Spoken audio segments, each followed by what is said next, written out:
we couldn't have a conversation without talking about AI. But with Gen AI, I tried. Yeah, I know. Sorry. But what it's done.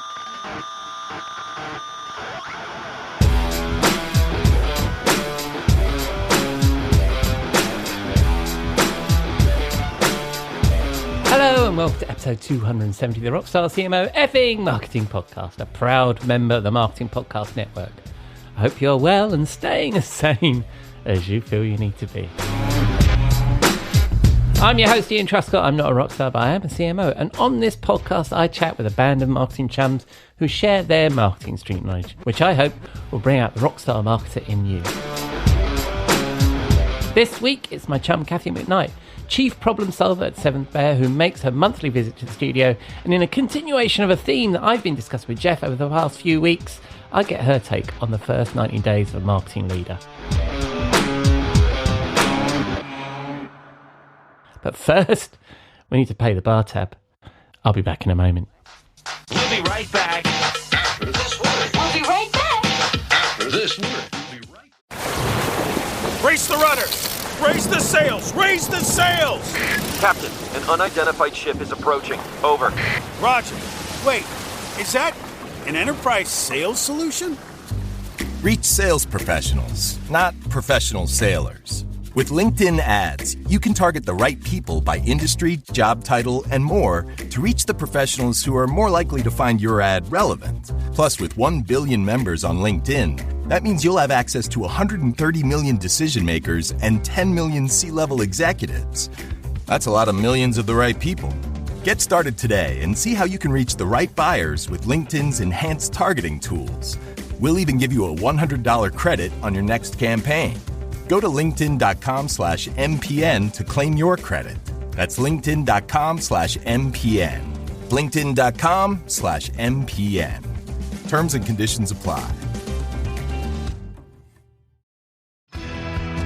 You know that feeling when someone shows up for you just when you need it most? That's what Uber is all about. Not just a ride or dinner at your door. It's how Uber helps you show up for the moments that matter. Because showing up can turn a tough day around. Or make a good one even better. Whatever it is, big or small, Uber is on the way. So you can be on yours. Uber, on our way.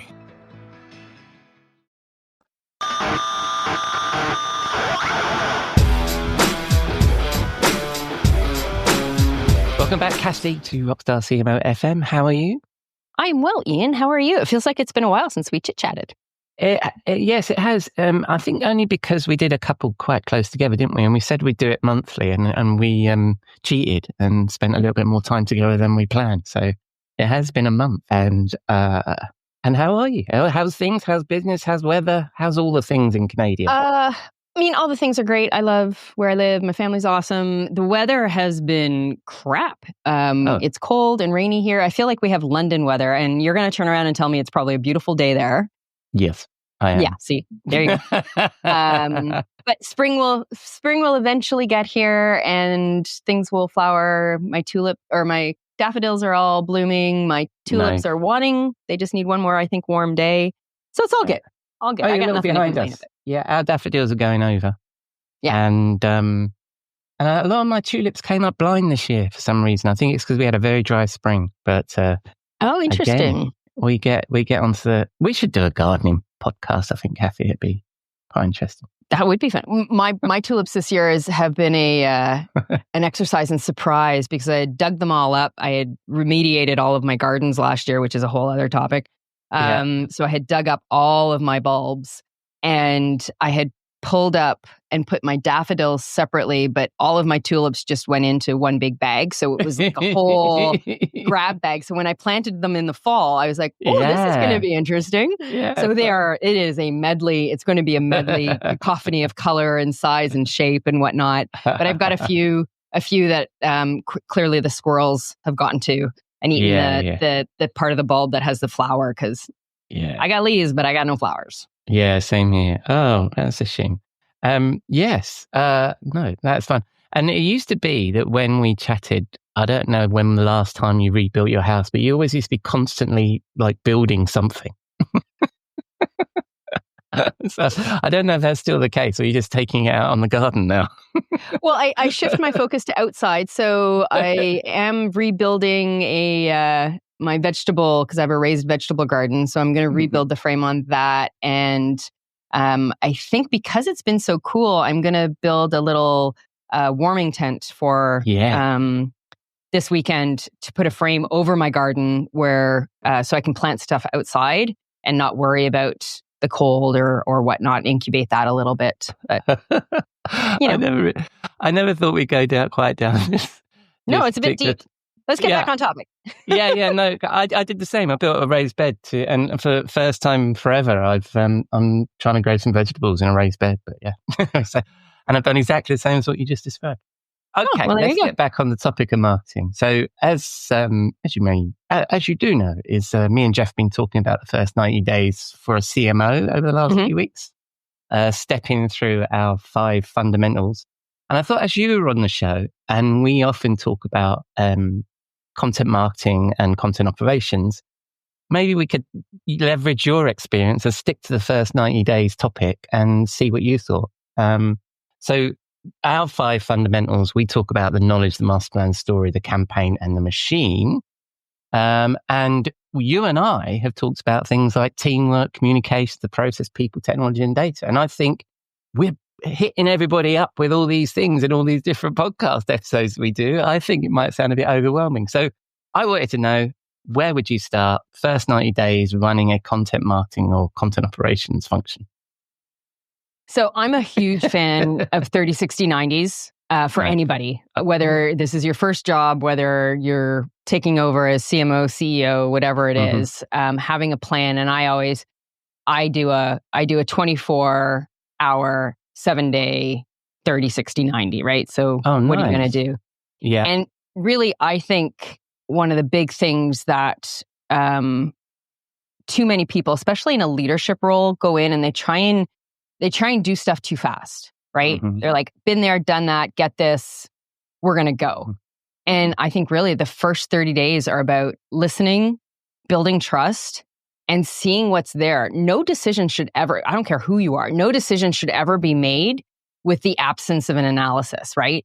Assuming something's not working, assuming you need to do something different, you've got to understand it. So it's understanding, content landscape. You've got to build trust and relationships. And so people will work with you and hear you and not just do things because you're the boss kind of thing. And that's not to say that you shouldn't also be looking for quick wins, right? Yeah. Like, okay, what can we do? Get in there. And just because you're listening and auditing for 30 days doesn't mean after day 7, you're not like, oh, okay, I get this. And here's what we can do, because you want to show momentum, right? You want to build that we're going to make change, that we're going to move forward, but also, not changing for the sake of change. So that's the first 30 days. And I agree. And I think that was one of the things that me and Jeff were struggling with, was exactly that, is particularly for a marketing leadership role, there is a lot of pressure to find some quick wins and get cracking. And it's very easy just to jump onto the hamster wheel and start, just pedaling away and getting stuff done. So that's the first 30 days. You're listening, you're auditing, you're building trust. What you're doing the next 30 days? So I think the next turns into where you start working on things like strategy and structure and standards. And, in that first 30, it's not just about getting to know your immediate area. So from a CMO, content, marketing and whatnot, it's the adjacents, right? It's sales, it's product, it's operations overall. It's certainly finance and HR, understanding how things work and timing and whatnot. I have seen many a leader get caught up in a mistake from that side of things, which is just, depending, and especially depending on where you are, because the rules are so different, right? Yeah. But I think then you move into, okay, so defining the vision and strategy. What are you going to do next? Where's the long term? And, building that, but talking about flexibility, talking about, this may change, but here's the direction that we're heading, right? Looking for structure and frameworks. So how's the team working? What's the skill set? That's part of the audit that you do in the first 30 days, is understanding who's on your team, who do you have access to, How does it work, both internal and what are your external resources, right? So some organizations are heavy into agency relationships or contractors to backfill or to do sort of that route work and just really keep the skill set internally. So how does that work? And what do you need to do to change, if anything, right? And then start piloting those changes. What do improvements look like? So that coming out of that, you've got I would say, a draft of a content strategy. And so many organizations, I think some CMOs are probably surprised, so many organizations don't actually have a content strategy, right? They sort of have a plan, but there's not a strategy to follow. Then it's about setting up the what I would call a content orchestration framework or playbook. How are we going to operate? What are our core workflows? How does content start in an organization and do that systematically?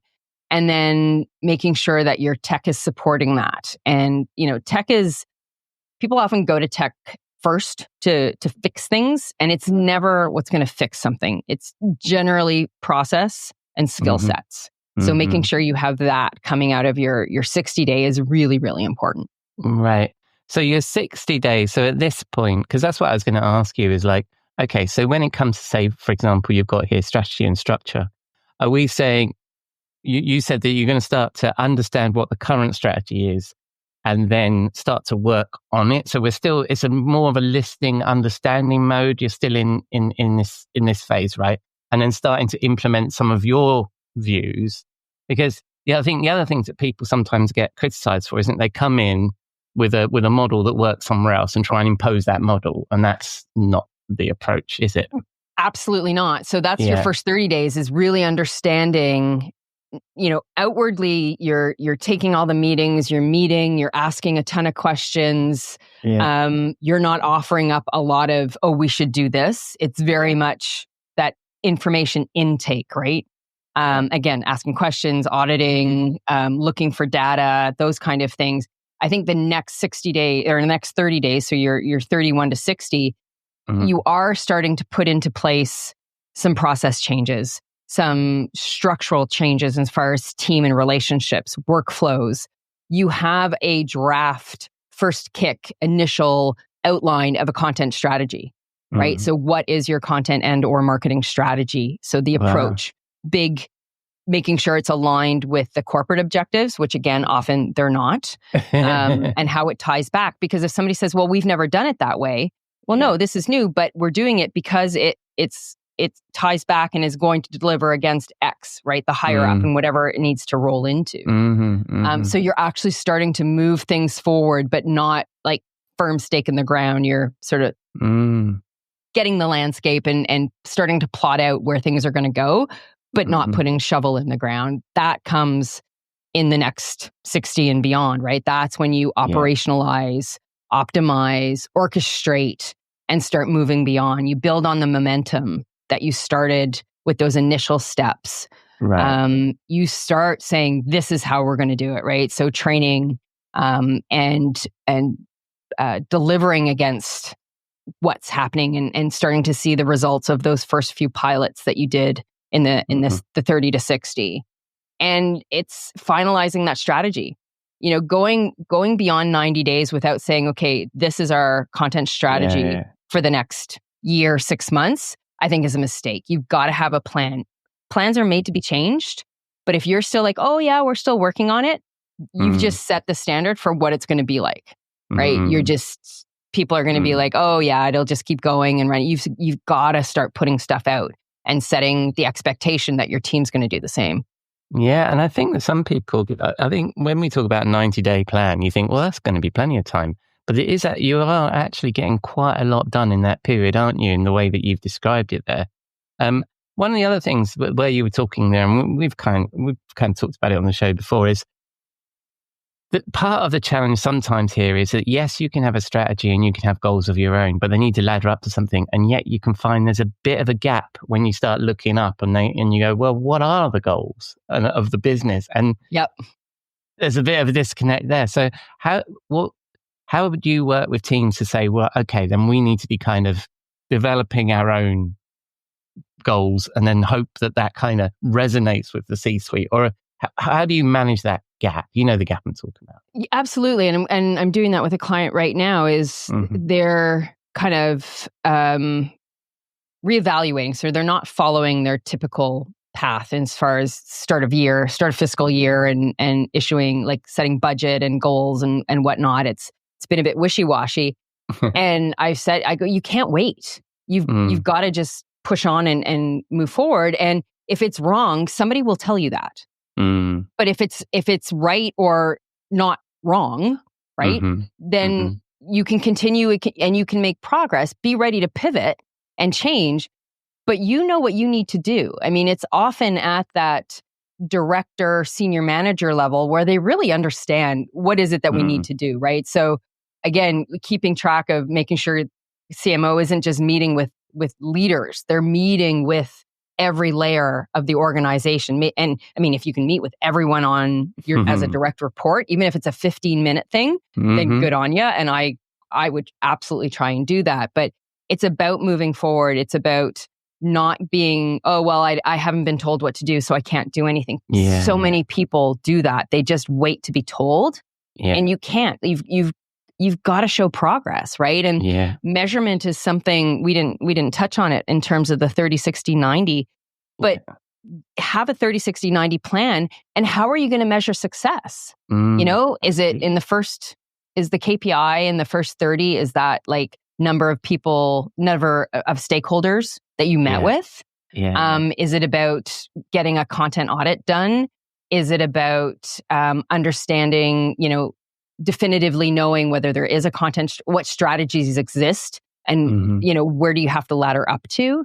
And then 30 to 60, it's about getting processes in place. It's about understanding the technology landscape, identifying gaps, and then again 90 again, operationalizing and all those things. But show measurement and progress, and that's not just at a CMO level. That should be at every level. You're not just measuring against what your boss wants. Is what do you need to achieve? Absolutely. So I'm hearing a number of different things here. Firstly is being very clear at the beginning, what are you going to achieve in this first 90 days and what you're looking to do, which I think is really interesting. And also in the sort of conversations I've had in the past with clients and also on this show is then you sort of pull up a rock and you go, ooh, there's a thing that needs to be dealt with. And I'm going to build a plan for that. And it's going to go beyond the 90, but I now have that in my plan. You know what I mean? My plan for the plan for this thing is then, and that's going to go beyond the 90. And so you're building a number of different, this very first tactical one, which is, what am I going to get done in the first 90 days? I'm going to be very public about that. This is what we're going to go do. Yeah. And then there's beyond that. And the other thing, where you would talk about laddering up with the objectives, and that's why I quite like the OKR model, because it gets thinner and thinner at the top, doesn't it? And sort of you can find an objective everybody can get behind. Like, do we need to make more money? Yeah. Right. Okay. Well, this is how our content strategy is going to do that. And you can start building that out, can't you? Yeah, absolutely. Yeah.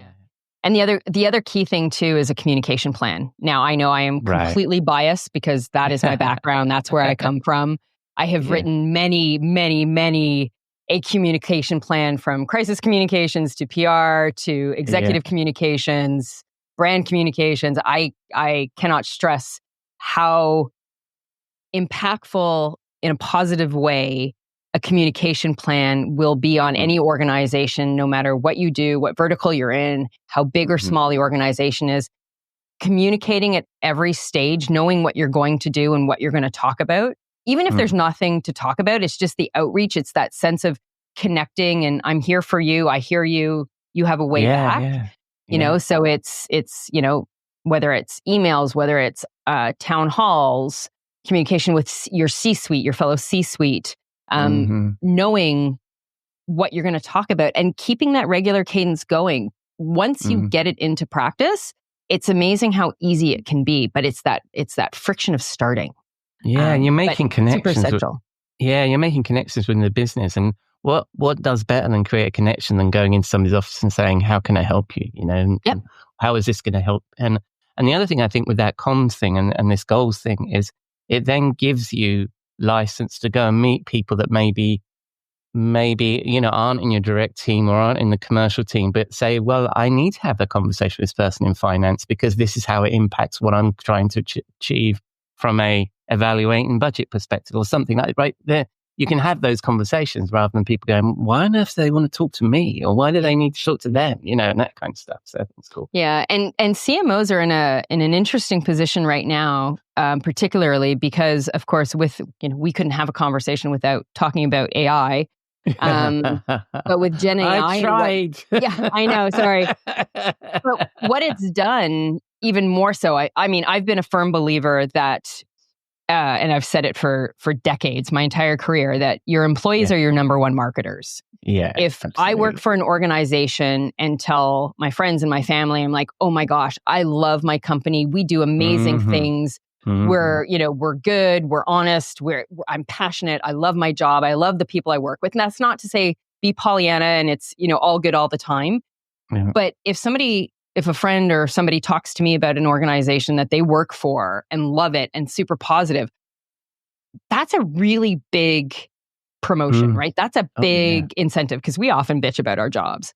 And so CMOs now, they need to be talking to the entire organization about what marketing is, what the brand message is, because every single person is now a marketer, right?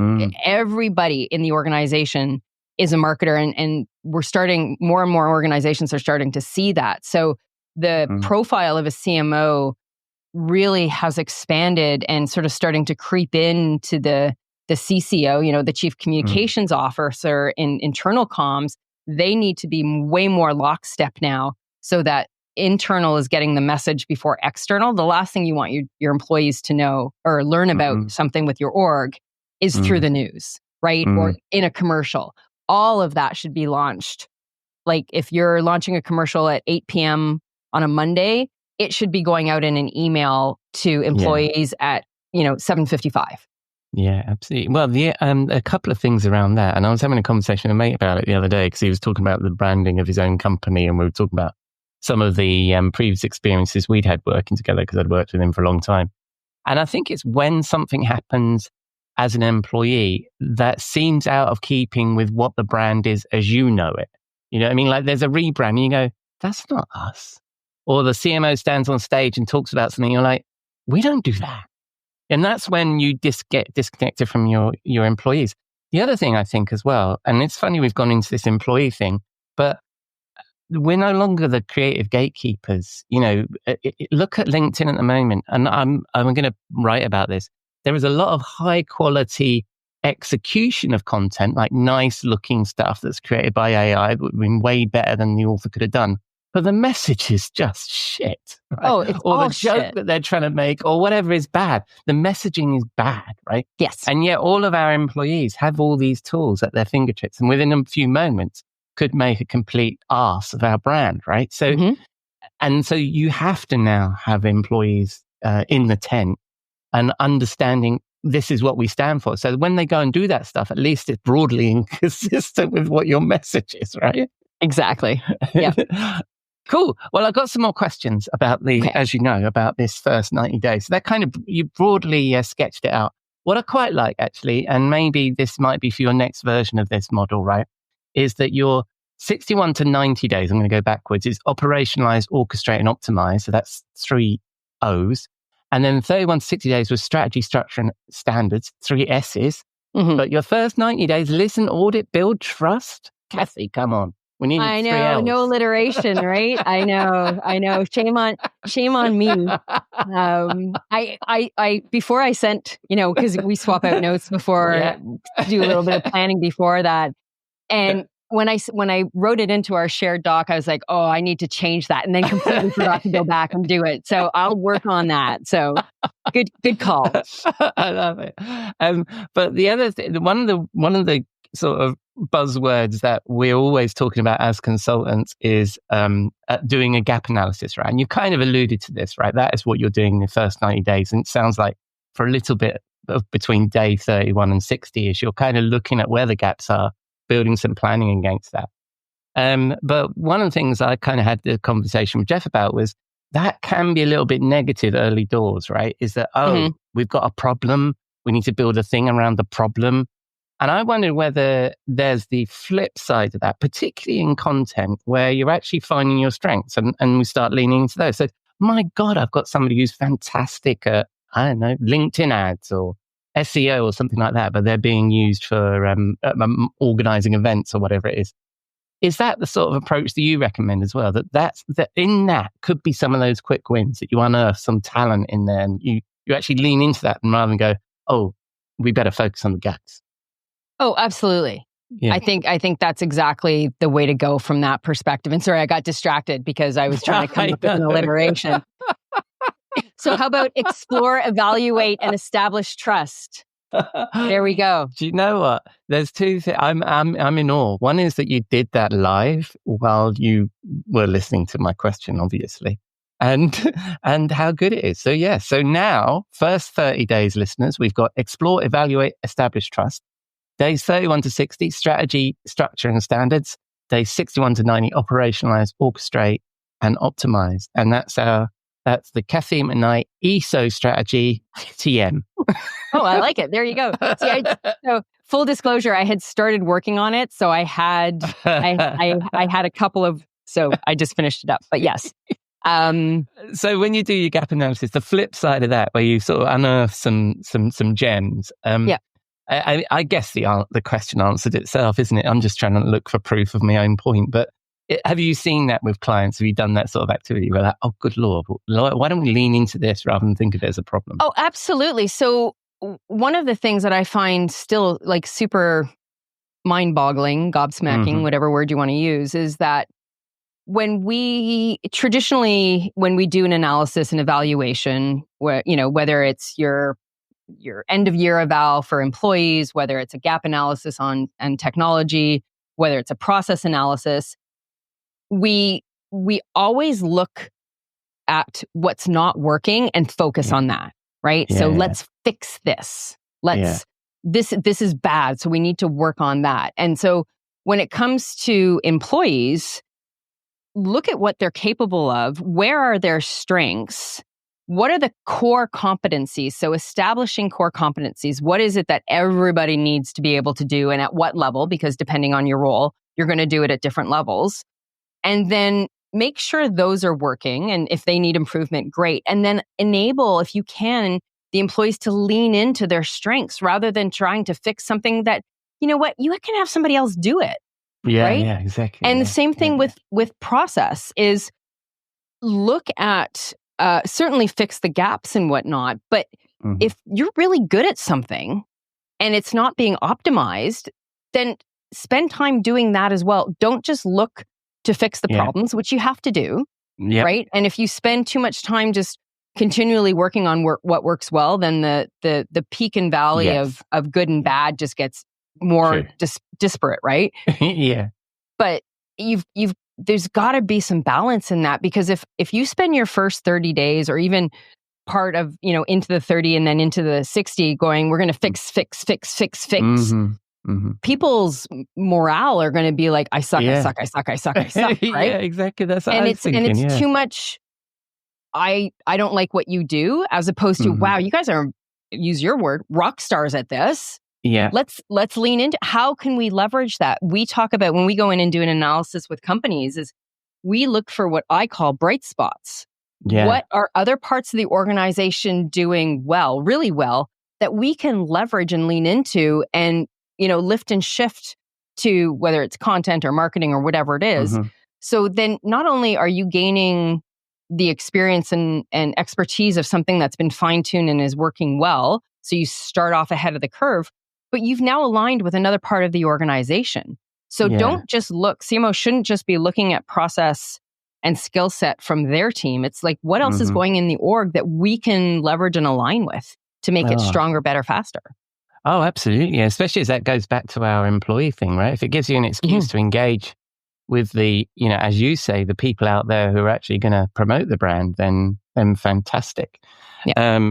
And it's kind of, and what you're saying there kind of reminds me of that sort of coaching expression, which is, the yes and, you get asked a question, you say yes and. So we're really good at this, yes and let's do something else. So it's that kind of thing, isn't it? You're sort of starting with the word yes, and which sounds Well, listen to us. We're incredibly positive. Oh, look at us. So, but I am going to sort of, because I noticed a question that you've inserted into here, which I definitely want to dive into, which is what are the biggest mistakes that new CMOs or leaders of content strategy teams make, would you say? So I mentioned it earlier, but I think it's worth mentioning again, is trying to rebuild too fast. Right? Jumping in and making sweeping changes without fully understanding the context. Absolutely can backfire, right? Mm-hmm. So you really need to get in and understand, diagnose the problem before you start prescribing a solution.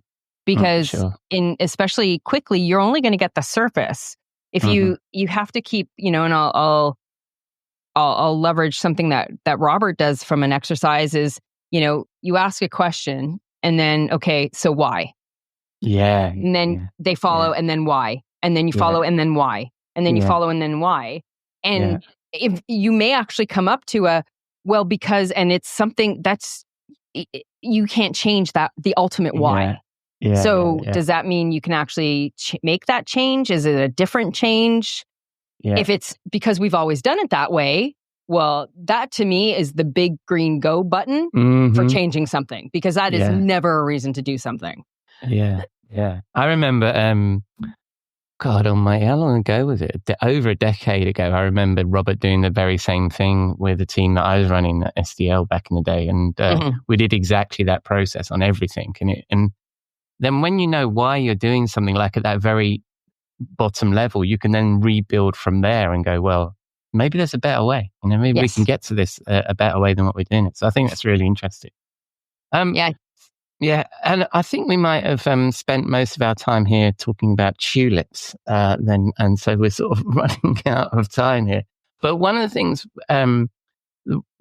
I think about somebody coming in, we touched on this already, but I wondered if you've given advice to people before about that temptation to jump on the hamster wheel and you're driven by the temptation to do what you're being asked to do. You're new, right? So somebody says, "Oh, can you just do me this quick product paper or this quick thing?" And and before you know it, you're a short order cook doing things for everybody. What sort of advice do you give to your clients about not doing that? Because you do have to do a bit of it, and it's a hard balance.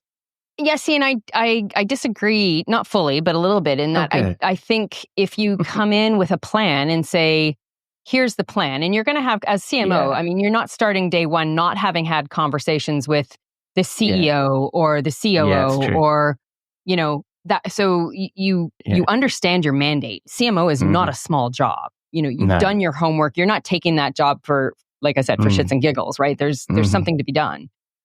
So one, understanding why you were hired, right? Is it for change? Is it because there's underperformance? Is it because they're looking for a new direction? So understanding why you, first of all, why, and then why you is important. And then sticking to your guns in terms of, especially that first 30 days. No, do not ask me to X, right? I am not making a big decision or taking, doing a big project without fully understanding what is going on.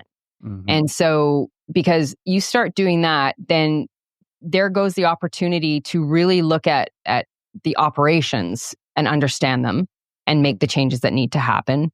There goes your opportunity to set up proper measurements, which a lot of companies don't have, right? So whether you're going to do a combination of OKRs and KPIs or pick your 3-letter acronym, but really sticking to your guns and saying, listen, I need to understand what's going on before I can execute properly. Now, if there's a crisis, that's a different story, because the world falls down around you, literally. You've got to deal with it, right? That's part of your mandate. But really sticking to the, understanding the why, it's, we need this now. Well, why? And if it's not, it's like, you know what? I'm going to say, hold your horses for 30 days and we'll get to it. That why question is so important. I think it's a shame that sort of Simon Sinek has stolen it, because whenever you talk to a group of people about why, they're, oh yes, Simon Sinek, you go, no.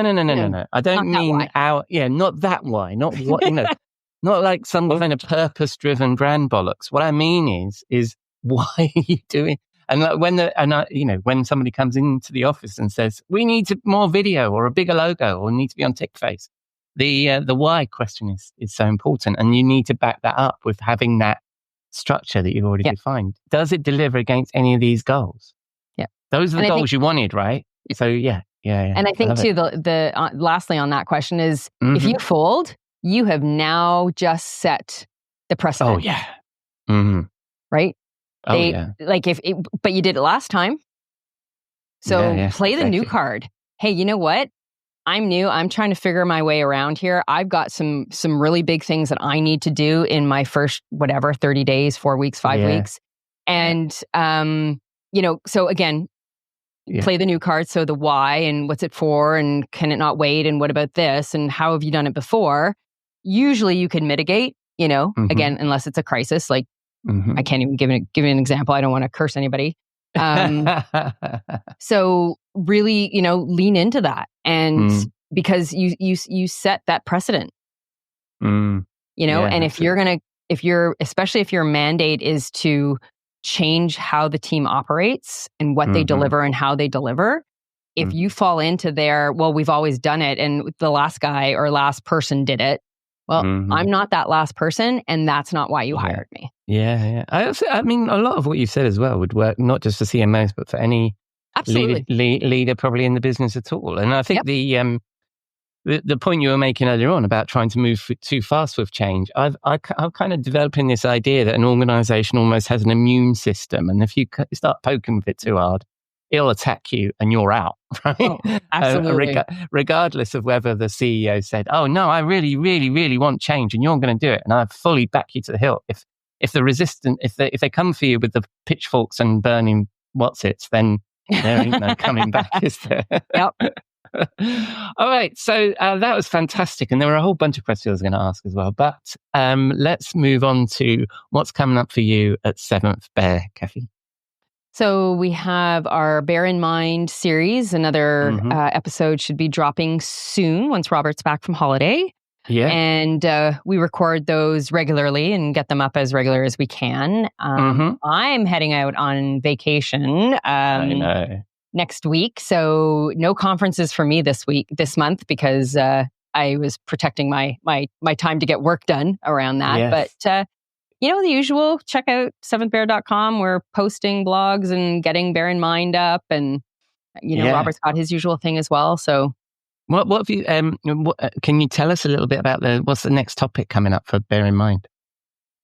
What did we decide? I think what we're going to, I think we were actually we're going to talk about leadership and an AI slant to it, and how that is having the impact it's having on leadership, having to understand where to use it, how to use it, what the guidelines should be, and enable it as a productive tool without, one, people panicking that they're going to lose their jobs, but two, using it like you said earlier about LinkedIn, right?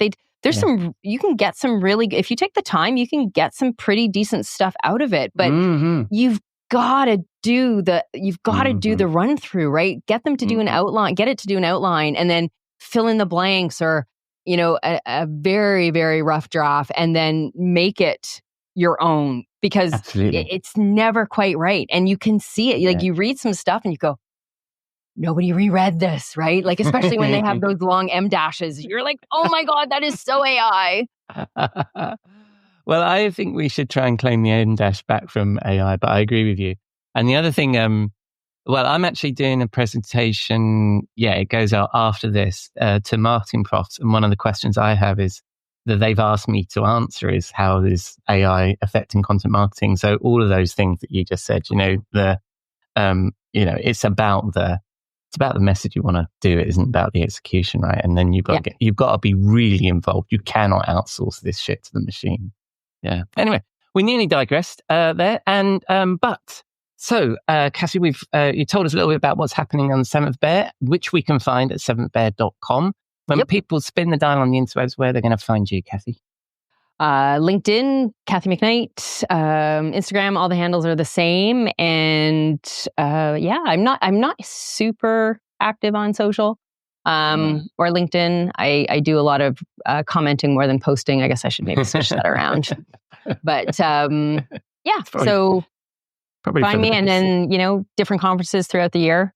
Nice.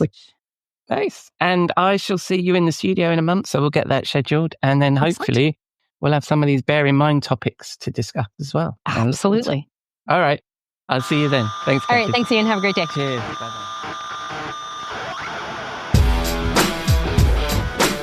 So that's a wrap on episode 270 of the Rockstar CMO effing marketing podcast. Thanks to Cathy. It was fun as ever, and great to get her perspective to round off our little series of the first 90 days. And such a good point about colleagues and employees being brand ambassadors. I've been your host, Ian Truscott. You can find links to me, Cathy, and all the links we refer to there in the show notes on rockstarcmo.com, where you can also find our blog, newsletter, and all of our previous episodes. We'd love to hear from you, so please reach out via the website or LinkedIn. Just search Rockstar CMO. I'm sure you'll find us. Or just keep listening. I'm glad you're here. Coming up for us here, I'm presenting a webinar with Marketing Profs on Friday. I'll include a link to that in the show notes. The next episode of The Rose and Rockstar with Robert Rose will drop on Saturday, and Jeff will be back in the studio on Wednesday. So I hope you'll join us for some of that, at least, here on Rockstar CMO FM.